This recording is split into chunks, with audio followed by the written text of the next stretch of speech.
Good afternoon, everyone. Welcome you all to day 4 of 7-day faculty development program on evolving research paradigms in forensic science. A biologist understands the biological organism from the level of a living cell onwards. A biologist understands the organismal order, taxonomy, anatomy, and physiology on a structured level.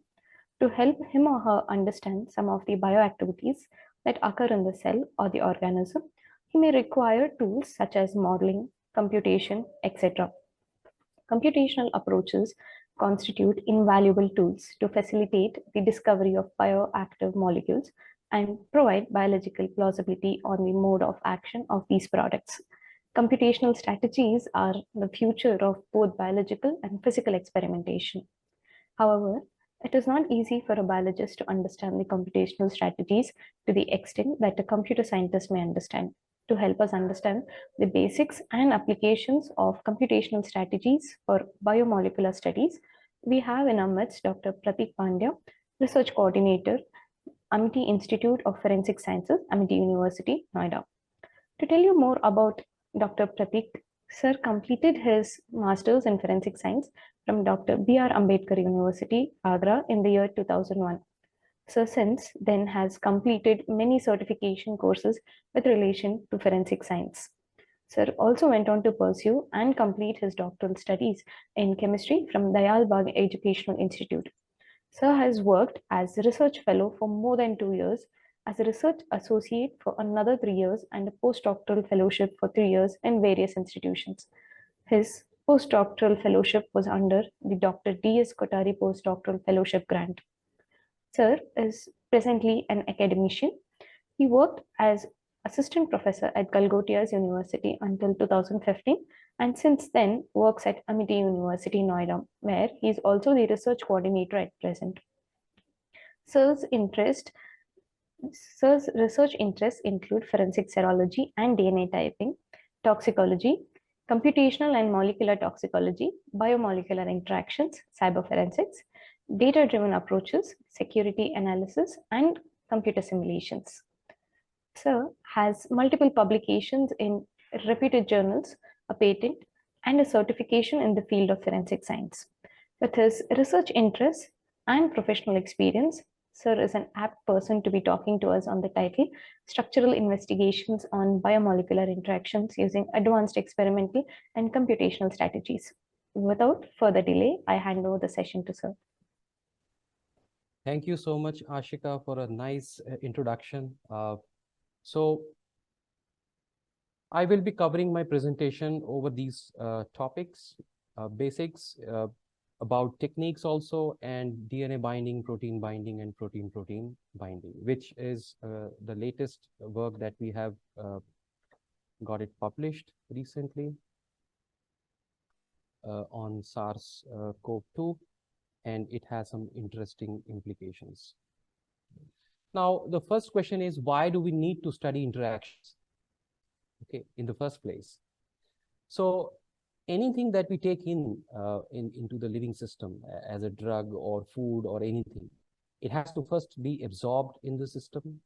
Then it has to be distributed through bloodstream, mostly to different parts of the body. And then it has to exert its effects. Okay, sometimes effects, sometimes toxicity also. And at the same time, while the distribution is happening, metabolism is also happening.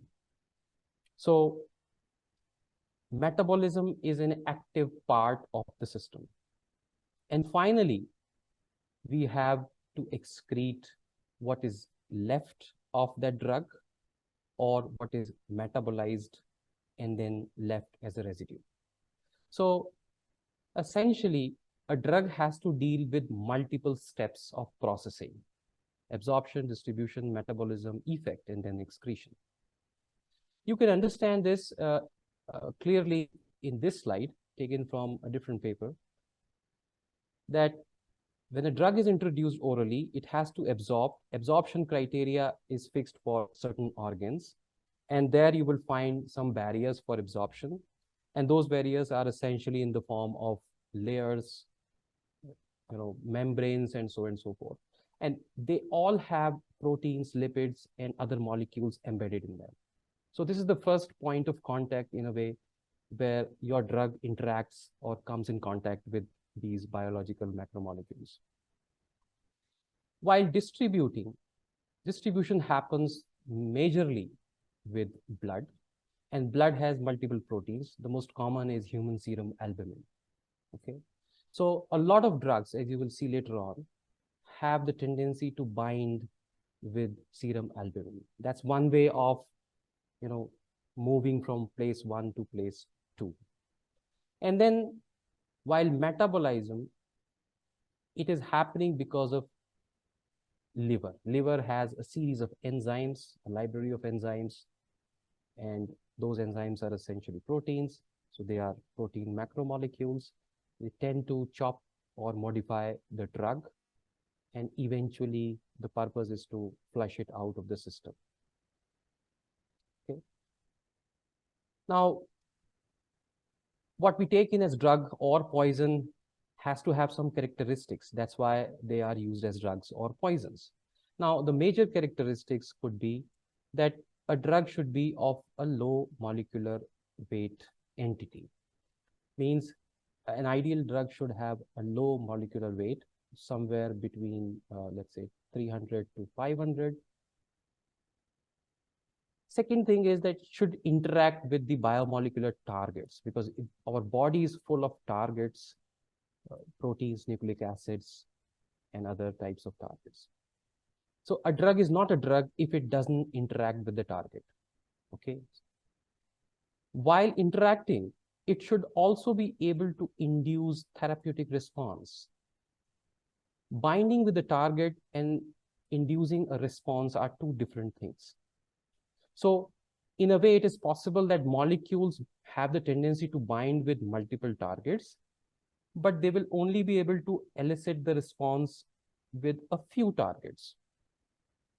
So in a way, drug or poison will inevitably interacting with multiple biological macromolecules. Now, if we see the characteristic of a drug, we will find that there are characteristics related to chemical, mostly, for instance, chemical stability. Okay. And from the synthetic chemist point of view, the ability to synthesize these molecules and scale up. Then you have pharmacodynamic considerations, for example, high affinity for target binding. It means the drug should be able to bind with some sort of affinity, which is doable at the human level. And then it should be able to have some functional effect. In addition, you can also see that pharmacokinetics also plays an important role. For example, a drug may be able to bind with the target, but if it is not able to sustain inside the body for a longer duration, then it is of no particular use. So half-life and bioavailability are also important characteristics. And since a molecule is a drug, it should have proper safety and toxicity profile before it can be termed as a drug. So in all of these steps, you see there are biological macromolecules that come into effect. From the chemical structure point of view, the chemical structure tends to affect physicochemical characteristics, pharmacological characteristics, and absorption, distribution, metabolism, and excretion characteristics. And let's see how these things are affected by chemical structure. For example, several physicochemical properties ultimately lead to usability or not usability of a drug. For example, molecular weight, I have mentioned already. Then lipophilicity, the ability of a drug or poison to be soluble in lipids. Contrary to that, it's the aqueous solubility and the balance between lipophilicity and aqueous solubility. Then if a drug has to target a specific molecule which is behind a particular membrane, then that drug has to pass through that membrane. And that's where the permeability issue will come up. Then, of course, the dissociation constant, which is denoted by pKa, and this is also a useful quantity in forensics because based on pKa values, we will be able to formulate strategies for extraction of these drugs from a matrix. The dissociation constant essentially tells us that a particular group in a molecule will be able to ionize or dissociate at which particular pH, and so on and so forth. Then you have hydrogen bond donor and acceptor capability, because every molecule that binds with a receptor has to bind through some forces. One of the most famous forces is hydrogen bond formation. So hydrogen bond acceptor and donor atoms play a crucial role. So essentially speaking, a physicochemical characteristic, if required, can be used to modulate ADME properties. ADME properties related to metabolism, excretion, and even toxicity. Okay, so I believe by now you understand the importance of how biomolecular target interaction becomes so important, not just in a normal physiological function, but also in therapeutic and toxicological aspects. Okay, from the drug's point of view, as far as the structure is concerned, we as structural biologists and structural chemists, we focus on certain things. For example, the aromatic ring structure. What is the major framework of a molecule, whether it is aromatic and non-aromatic, how many aromatic rings are present, and where exactly they are present. In addition, we also look for special functional groups. For example, whether it is an alcohol rich in multiple OH groups, or it's an ester, or it has any other functional group of value. Okay. In addition, some drugs have some specific heavy atoms. Heavy atoms essentially means hydrogen and anything beyond hydrogen and carbon. So it could be nitrogen, it could be sulfur, or it could be any other atom which can be termed as a heavy atom. Okay, from the computational techniques point of view, we have multiple techniques. For example, structure modeling techniques. We start with the structure of biological receptors such as proteins or nucleic acids. And then we also generate structures of drugs and poisons. For that, we can use multiple programs, for example, Modeler, Discovery Studio, or maybe ChemSketch. Or we can obtain the structures available already in the protein data bank. Okay. Protein data bank structures are experimental structures. Then for drugs, people usually do ADME assessment. We generally don't do ADME assessment. We generally go for binding site interaction assessment. But for those who want to see whether the molecule is able to, if it has a certain property that you are looking for, whether it is eliminated at a proper time, or whether it has higher toxicity or lesser toxicity, you can go for ADME profiling of the small molecule. Swiss ADME is a freely available tool and used worldwide. Then you have molecular docking as a very good way of finding the binding site placement of a molecule. So essentially, let's say a biomolecule has multiple binding sites. And if you're using your drug to find out where exactly on that biomolecule it binds, you can use docking as a first step technique. So it will give you the idea about the placement. It will also give you idea about whether the complex is viable or not.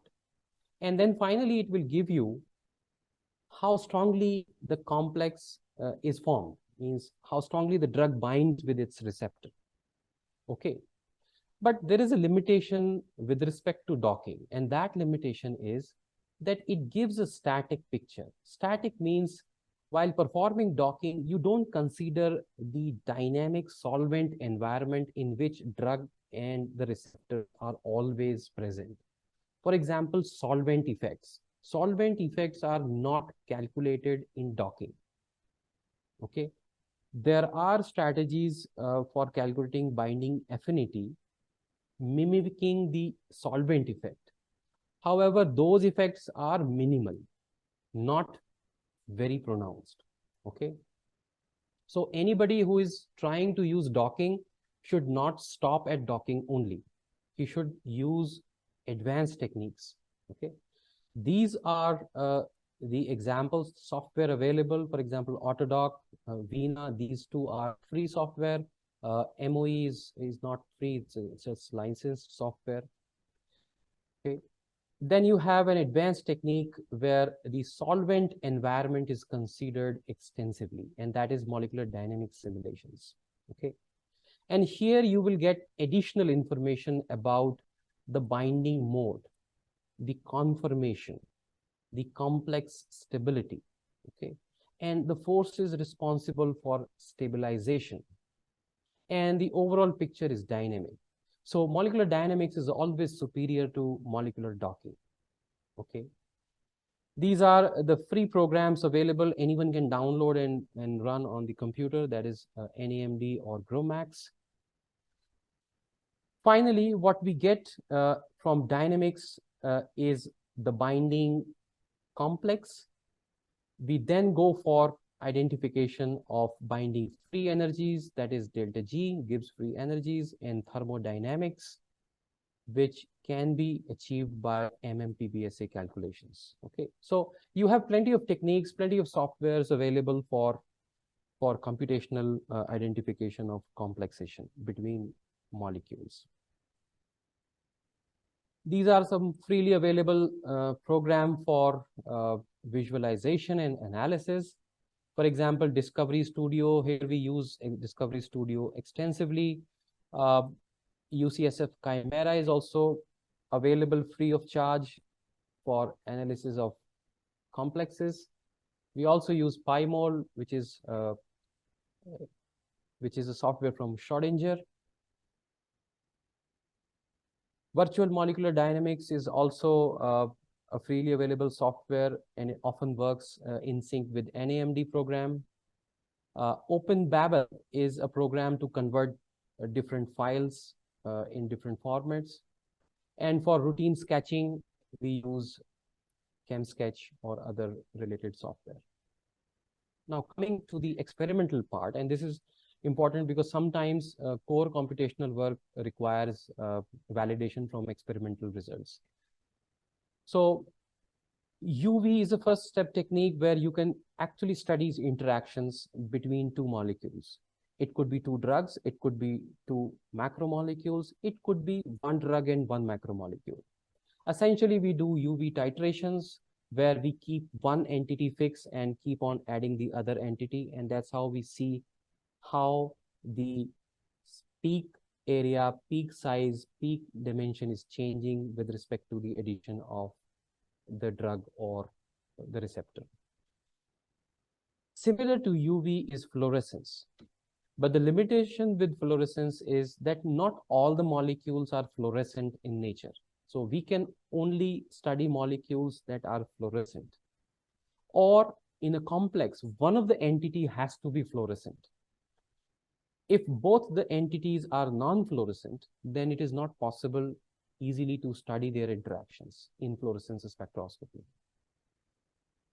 Circular dichroism spectroscopy is a special technique, and it comes into the optical spectroscopic technique, which tells us how the conformation or overall design of a molecule changes in the presence of another molecule.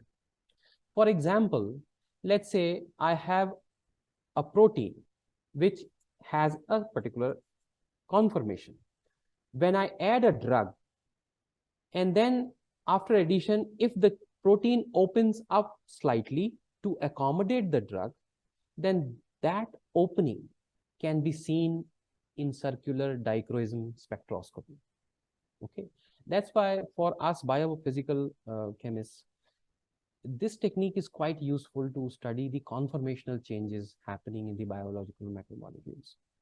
Now, in order for this technique to work, the molecule has to be CD active. Okay, so it has to have a chiral center. Only then it is CD active. The next technique is isothermal calorimetry. Now, this tells us about the thermodynamics aspect of a complex. For example, what is the delta G value? What is the enthalpy and entropy contribution in the overall binding of the drug with the receptor? Okay. Next is FTIR. FTIR, I think we all chemists agree that FTIR is one of the best techniques available to a chemist in order to find out the identity of a molecule. But we can also use FTIR to find out whether the interaction is happening between two molecules or not. Then you have two important techniques that are directly able to give you the assessment of binding between two molecules. For example, NMR and X-ray. Now, NMR and X-ray give you molecule-to-molecule contact details. And this is in a way direct. So out of all these techniques, only these two techniques in a way considered as direct measure of interaction between two molecules. So ideally, if you are going for experimental validation of what you have done in experiments in computation, you ideally have to select at least two from the indirect method. Or if you are only selecting one, then you should select multiple experiment types of one technique. Only then the validation is possible to a certain extent. Okay. I think it is the same thing what we can obtain from these techniques. And let's see how this molecule fares with DNA. We started with some fluorescence studies because this drug is quite fluorescent, and DNA, since DNA doesn't have any fluorescence, so one of the entity is fluorescent, we were able to obtain a proper interactions. We used different types of DNA to study the interaction of this drug, and we found that it is almost always binds with all kinds of sequences. So it's kind of non-specific in nature. This data we were able to publish in 2012. We also did some initial CD studies, CD again circular dichroism studies, where we wanted to see whether any changes that take place in the DNA structure upon drug binding. The result was negative because there was no such change possible in DNA because the binding was on the surface of DNA. We also performed 1D NMR titrations to find out if any change that is captured in the NMR. NMR also gave a negative result. There was no substantial change in terms of chemical shift value change in the DNA structure. So at that time, we were looking for a possible minor groove binding of this drug. And we were able to establish that this drug has some affinity in the minor groove region of the DNA. Now, since we published this with the minor groove, later on, we came up with the software that was able to explore the major groove side of the DNA also. And then we tried to find out whether this drug prefers a major groove or minor groove. If given a choice between major groove and minor groove, which particular groove this drug tends to prefer. And in that, we found that, to our surprise, that this drug actually likes to sit in the major groove side of the DNA and not exactly the minor groove. And we were able to publish this data in 2014 in Journal of Molecular Graphics and Modeling. And in a way, you see, this is contradictory to what we published in 2012. In 2012, we were able to establish that this drug prefers to sit in the minor groove, which later on was changed to the major groove side. So till today, the majority of the findings indicate that this drug tends to sit in the major groove of DNA.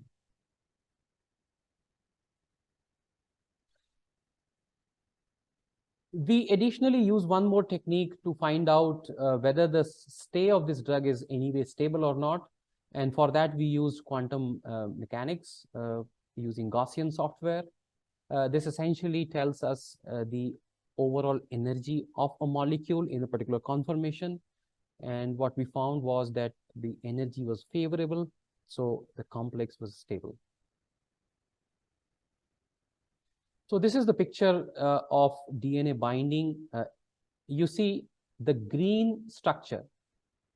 The green structure here and here is same. It is the global structure when no other receptor is present. But when we treated this drug with minor groove binding mode, we found that this drug twisted too much. So much so that it actually caused tremendous amount of strain in this molecule.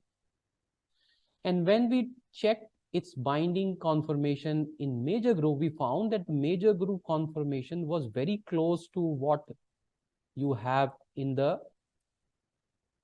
free form structure. So in this particular paper, if you go and check this paper, you will find that we have explained the binding mode preference based on the structure and the strain it can tolerate in a binding mode. So